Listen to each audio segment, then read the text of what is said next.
Suite au discours du chef du gouvernement devant les parlementaires sur la situation nationale, on note une évolution des résultats dans plusieurs secteurs de développement, tels que l'éducation, l'économie et la santé. Dans la présentation de ce tableau du gouvernement Kaba 3 à mi-parcours, le secteur de la santé occupe une place importante avec les nombreuses réformes pour une meilleure prise en charge des malades. Pour le secrétaire général du syndicat des médecins, ce bilan révèle une certaine amélioration dans le domaine de la santé, même si des insuffisances persistent. Nous pouvons dire déjà au compte des ressources humaines qu'il est vrai qu'un certain nombre de ressources humaines ont été recrutées, mais il reste que subsiste toujours un problème lié à leur mandatement, si bien que ces ressources humaines peuvent passer souvent 10 mois, souvent une année sans pouvoir rejoindre le terrain. Et je crois que pour capitaliser vraiment l'apport de ces ressources humaines, il faudrait que la lenteur administrative, que ce soit au niveau de la fonction publique, au niveau des finances,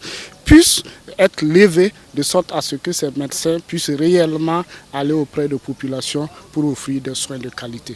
Il y a également le bilan fait pour la gratuité des soins. Effectivement, nous constatons qu'il y a une gratuité des soins et vous le savez très bien, il y a des difficultés qui subsistent toujours, des difficultés liées à la disponibilité des médicaments, mais aussi des difficultés liées au fait que les soins aussi peuvent être gratuits. Mais si on n'a pas un plateau technique à même de pouvoir offrir des soins de qualité, cela peut poser un problème.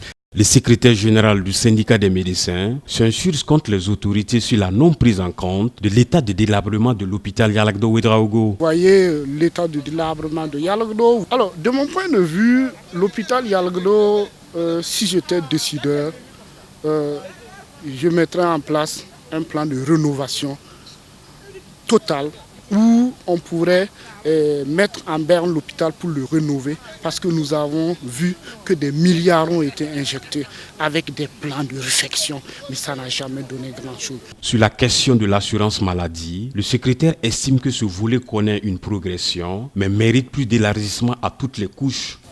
L'assurance maladie universelle qui a été évoquée, effectivement, nous constatons des avancées. Mais nous disons que s'il est bien vrai que la Caisse nationale d'assurance maladie est mise en place, mais nous faisons remarquer aussi que cette caisse d'emblée va prendre en compte les travailleurs du public et du privé.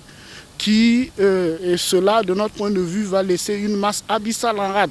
Il faudrait que très rapidement, le gouvernement puisse réfléchir aux solutions pour impliquer la grande masse des populations. Tout porte à croire que le bilan du gouvernement Kaba semble avoir engrangé des résultats dans plusieurs domaines du développement, même si la question sécuritaire dans le Nord continue d'être le talon d'Achille.